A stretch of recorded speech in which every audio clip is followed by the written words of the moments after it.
The UHS Retribution emerged from fold space like a blade slipping through silk. A faint shudder ran through her hull as the stars snapped into place. Before her lay the Tarsus system, once vibrant, now silent. A scorched world spun slowly below, trailing a ring of debris that had once been satellites, cities, and people. Captain Elara Miles stood at the forward observation pane, her hands behind her back, eyes narrowed. The planet's surface was a smear of ash and melted crust. Not even orbital wreckage remained whole. It had been cleansed. "Scan results, Rana?" she asked quietly. "Radiation levels spiking across the equator. Massive energy discharges, non-nuclear. Looks like orbital plasma bombardment followed by ground-level sweep. No biosigns. 0 survivors." Lieutenant Rana Valdez's voice cracked slightly, then hardened. "It wasn't an invasion. It was erasure." Commander Jules, tall and solemn beside her, exhaled. 3 million colonists lived here." Elara nodded once. "They died screaming." The bridge fell silent, except for the hum of the ship's systems. Outside, the dead planet revolved slowly, its surface split and bleeding infrared heat into space. A world murdered not for conquest, but for the message it sent. Behind them, cells stirred. The Valkyrie liaison's chrome carapace shimmered as its neural tendrils adjusted. Its voice was calm, clinical. "The Accord regrets the delay in communication.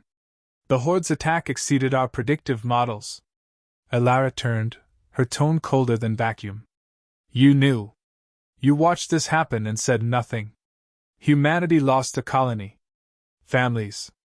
Children." Cell hesitated. "Protocol prevented premature disclosure. Your species remains unaffiliated. We did not wish to provoke diplomatic escalation." "Escalation?" Elara's voice was ice. "This is genocide. And you worry about paperwork." Jules stepped between them. "Captain, command authorization from Solcor has confirmed engagement clearance. Full strategic discretion granted." Elara didn't look away from Cell. "Then let's begin." She stepped toward the command dais, and the deck lights dimmed. Her voice rang through the ship. "Crew of the Retribution. You've seen what the Zerzel left behind. This is not a rogue faction. This is coordinated extermination. We are humanity's answer." The bridge screens lit up with sensor sweeps, war maps, fleet trajectories. "We are alone. One ship. But we are enough. We carry 10,000 lives, decades of silence, and a promise that if you touch our worlds..." Her eyes flared with cold fire. "We burn yours to the core." She turned to Jules. "Initiate Silent Sun Protocol. Helm, plot a direct full path to the Andavari Expanse. Target the Zerzel fleet cluster nearest Black Maw. Prepare weapons." "Aye, Captain," Jules said, already relaying orders. Lights flickered as the ship shifted from passive scan to full combat readiness. Below decks, bulkhead sealed. Railgun capacitors warmed. AI systems activated with precision targeting subroutines. In the main hangars, drones, swarms, and exostrike pods hummed to life. The Retribution was not a ship. It was a sovereign nation of war, designed to fight alone, designed to end threats before they reached Sol. Elara stepped into the tactical alcove, watching the simulated fleet positions shift. Dots of red bled outward across a 3D starfield. The Horde was spreading faster than projected. If she didn't strike now, more worlds would fall. Jules joined her. "You really believe we can make a difference?" "If we don't," she said, "then no one else will." He hesitated. "You're sure about the broadcast footage?" "Yes." Her voice was flat. "Let the galaxy watch. Let them see exactly what happens when you provoke Earth." 10 hours later, the Retribution folded into enemy space. Andavari was a graveyard of broken moons and drifting wreckage. Thousands of derelicts formed a ring around the system's dead star. Deep within the cluster, a Horde fleet idled chaotic, spiked vessels with open energy cores and throbbing bioflesh hulls. Primitive, brutal, but dangerous in numbers. Elara stood at the helm as her ship decloaked, fully visible. Broadcast active, Jules confirmed. Triarchic Accord channels open. Civilian relays live. Rana's fingers danced across her console. Target locks achieved. Priority, command ships, then reactor cores. Alara's tone was calm. Fire! The Retribution roared. Twin lances of neutron flux plasma shot across space, piercing the first two command ships. They exploded inward, fold drives collapsing as antimatter reserves breached. The shockwave flung smaller ships outward like leaves in a storm. Drone clouds poured from the Terran vessel, each the size of a fighter jet, weaving between enemy ships and implanting microfusion charges. Seconds later, 20 more ships vanished in synchronized bursts. The horde reacted like a beast awakened, vessels turning, weapons charging. But it was chaos. No discipline. No coordination. Alara's voice was level. Pattern Theta 9. Thread the flanks. Disable propulsion systems before reactor strikes. The ship rotated, its spine-mounted Gauss batteries firing in staggered rhythm. Each impact turned enemy hulls into blooming fireballs. Jules watched the kill count climb. We're already past 200 confirmed. No survivors, Alara said. Clean sweep. This is a message. But even as they advanced, something didn't feel right. Rana frowned. Picking up strange EM feedback. Something's leaking signal from. An alarm blared. Engineering bay breach. Internal systems failing. Jules's voice sharpened. Intrusion? No, Rana said, pale. Sabotage. They raced to the lower decks. Smoke poured from the maintenance corridor. Emergency teams sealed hatches as plasma fires surged. One engineer, barely conscious, mumbled incoherently. His eyes glowed faintly green. Chief Weck crouched beside the body. He's Varn bonded. Parasite injection. Horde symbiote. You said this ship was secure. Alara barked. Weck's expression was grim. It was. This got in weeks ago. Hidden. Quiet. Systems began cascading, power fluctuations, targeting delays. Somewhere inside the ship, the parasite had triggered a systems virus. We need to quarantine, Weck said. I can't contain it. Alara stared at the damage reports. The infection was spreading. Fast. How many on that deck? 32. She didn't hesitate. Seal it. Vent atmosphere. Now. Jules hesitated. Captain. Now. The hiss of decompression echoed down the corridor. Silence followed. Alara stood still for a long moment. Then turned. We keep moving. Cell, prep your report. I want the Accord to see exactly what your inaction cost. Cell nodded, subdued. They will understand now. They will see what your kind is capable of. Alara's voice was cold. No. They'll see what they made us become. The Retribution drifted through the remains of the enemy fleet, a silent predator among the dead. Twisted Zerzul hulls floated in disarray, scorched and cracked from precision strikes. The air on the bridge was heavy, even though the battle had ended nearly an hour ago. The scent of plasma lingers only in memory, but it clung to the crew like smoke on skin. Captain Alara Miles watched the debris field rotate slowly. The enemy had been arrogant, expecting to overwhelm. Instead, they had been dissected. All enemy signatures cleared. Jules confirmed, his tone flat, professional. Total count, 423 vessels neutralized. Rana leaned back in her seat, exhausted but proud. We wiped a whole war cluster. Alone. Alara nodded once. That was the easy part. She turned toward the main console and activated the galactic comm node. Send the broadcast. Jules hesitated. All networks? All of them. Let the galaxy see what Earth did in an hour. A sharp hum filled the air as the footage went out, Terran precision weapons slicing through alien ships, drone clusters swarming like surgical blades, and, at the end, the enemy fleet reduced to floating scrap. The message was unspoken but undeniable. Humanity had arrived. 30 minutes later, the reply came. It wasn't a diplomatic response. The screen crackled. Then a face, if it could be called that, filled the display. Half organic, half metallic, a monstrous fusion of Thalzar nobility and genetic madness. Bone armor fused with exposed muscle, burning yellow eyes beneath a crown of twisted horns. Work on Terrorized? My, he rasped, voice like tearing steel. The apes have teeth. The crew tensed. Elara didn't blink. I expected posturing from your accord, but this thing is new. He leaned closer. You should have stayed hidden in your solar cage. You've made the mistake of being seen. You made the mistake of thinking we were afraid. Elara replied. Terrorized grinned. I am the devourer of systems. The voice of the Horde. You're a footnote. The screen cut out. Rana exhaled. Well, he's charming. Elara stepped down to the holotable, flipping through new enemy fleet movements. He's a fanatic. And worse, he's not backing down. That broadcast didn't scare him. It dared him. Jules frowned. We've escalated this. Good, Elara said. Let's finish it.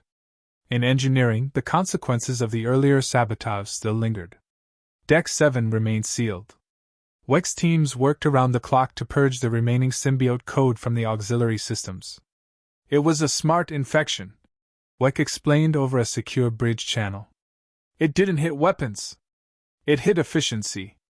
Microseconds of delay, false sensor echoes. You wouldn't have noticed until it cost you the battle. How many more infected crew? Elara asked. We're clean now. But the parasite piggybacked aboard a diplomatic crate 3 weeks ago. Accord marked. Elara's jaw clenched. Cell? WEX paused.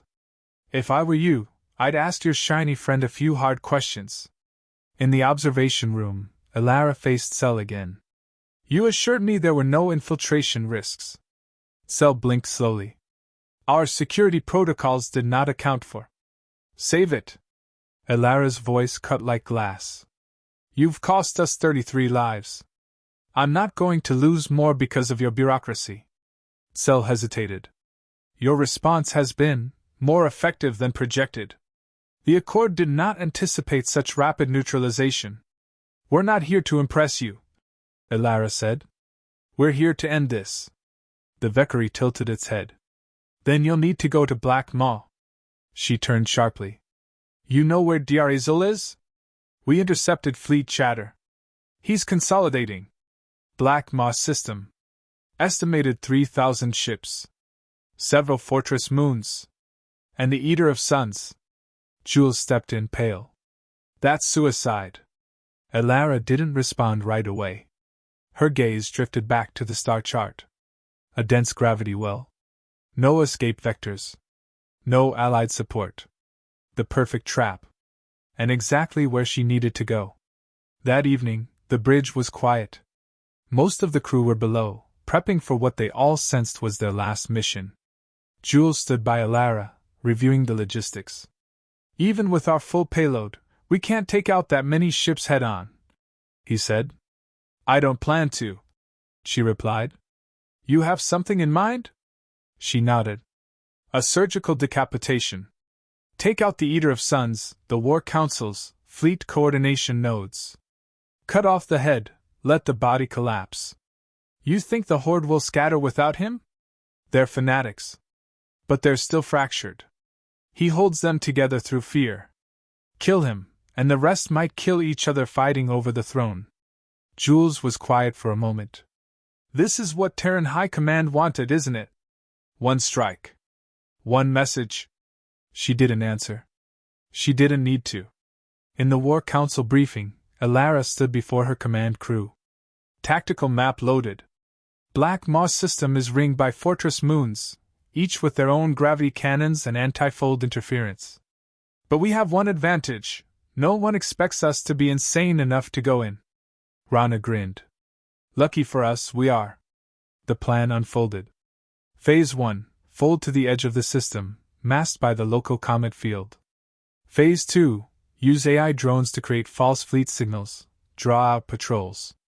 Phase 3, penetrate the defensive ring using singularity lance pulses to rip a hole in the planetary defense web. Phase 4. Send a strike team directly onto Terrorized's flagship. Jules raised an eyebrow. Board the Eater of Suns? With what, a prayer and a rifle? Elara looked at him. No. With fury and precision. The last moment of the chapter was quiet. The crew stood assembled in the hangar, staring at the mission schematics glowing across the wall. Many would not return. All of them knew it. Elara stood before them. I won't tell you this is survivable. I won't lie about the odds. But if we succeed, we don't just stop a war, we end the myth that kept humanity out of this galaxy. We show them we're not prey. She stepped back, eyes steady. Make peace with whatever gods you have. We jump in 6 hours. The retribution came out of fold space cloaked in a silent storm of debris. To any observer, it looked like just another drifting rock in the comet field. But inside the Terran dreadnought, everything was alive, engines coiled like springs, weapons humming under magnetic tension, and every station lit red. The crew didn't speak unless they had to. There was nothing left to say. On the bridge, Captain Elara Miles stared at the glowing mass ahead. Black Maw. A star system built like a fortress. 4 planetary bodies, each converted into battle stations. Gravity well distorters. Singularity mines. Tens of thousands of ships circled like a steel hurricane, protecting one target at the center, the Eater of Suns, Terrorized's flagship. It pulsed like a heart of fire and metal, alive with blood and hate. This is it, Elara said quietly. Jules nodded beside her. No turning back. Elara's fingers tapped the console. Initiate Phase 1. Deploy Ghost Fleet. In the void, the Terran drones swarmed. Using mimetic shielding and decoy cores, they projected dozens of false signatures, simulated capital ships and decoys. Enemy sensors blinked in confusion. Horde patrols peeled away, chasing shadows. Contact spread confirmed, Rana reported. Patrols pulled from the primary ring. Gate 2 is open. Elara didn't wait. Phase 2. Fire the lance. The ship's spine flared with blue heat as the singularity lance charged. It wasn't a beam, it was a tear. Space folded, twisted, and snapped apart. The nearest fortress moon screamed as its defense grid collapsed inward, tearing its own atmosphere into the void. A corridor opened, just wide enough. Full thrust, Elara ordered. Go. The retribution dove in. Enemy fire began immediately. Spinal cannons, plasma torpedoes, gravity pulse beams. The dreadnought shuddered but held. Its layered armor and adaptive shielding absorbed impacts no cruiser would survive. Shields at 62%, Jules called. Plot course directly to the Eater, Elara replied. No evasive action. Rana turned. Captain. We don't dodge. We close. Every second brought more resistance. Enemy ships launched in swarms, suicidal rushes of spiked hulls and bioweapons. Terran railguns turned them to slag before they reached strike distance. Drone clouds intercepted boarding pods mid-flight. Inside, the crew braced as tremors rocked the corridors. But morale held. They knew what was at stake. Visual on the flagship, Rana announced. It loomed on the main screen. Over 20 kilometers long, built around the shattered core of a neutron star. Its hull glowed with stolen reactor cores. Living tendrils pulsed along its flanks, feeding energy through rib-like conduits. Terrorized's throne. Prepare the boarding team, Elara said. We're going in. In the armory, strike armor clicked into place. Elara, Jules, Rana, and 5 others were chosen. Each wore adaptive combat rigs with fold-rig backpacks, portable wormhole devices for short-range insertion. One jump. No backup. Elara's helmet sealed with a hiss. She looked across the team. Target is the command cathedral. No heroics. In eliminate out. You see Terrorized, you shoot. If he breathes after, shoot again. Rana smirked. Glad we're keeping it simple. The jump was instant and brutal. One blink, they were aboard. The interior of the Eater of Suns was wrong. The walls pulsed like arteries. Heat radiated from the floor. Organic and mechanical blended without logic, a cathedral of horror, lined with bone, metal, and glowing runes. They built this out of dead ships, Jules whispered. No time for all, Ilara said. Move. They advanced down twisting corridors, meeting resistance almost immediately. Zerzul hybrids surged from the shadows, grotesque beasts wielding plasma claws and shrieking sonic weapons. But the Terrans were faster. Precise. Cold. Rana dropped 3 with her rail carbine. Jules took a spear through the shoulder, ripped it out, kept moving. The hallway lit with gunfire and sparks, then fell still. They reached the core chamber. A towering room shaped like a ribcage, lit from below by a suspended star fragment. And in the center, atop a pulpit of fused bones, stood Diarizul. His armor was part of him. Veins pulsed beneath polished black metal. His voice echoed like thunder. So. The ghosts come in flesh. Ilara raised her weapon. This ends now. Diarizul leapt. He moved faster than any being his size should. 2 Terrans died instantly, torn apart. Jules and Rana opened fire. The monster staggered, then laughed. You think this is war? This is cleansing. Ilara charged. They fought hand to hand, blades, fists, broken armor. Diarizul was a force of rage, but Ilara was precision. She dodged, stabbed, ducked, fired.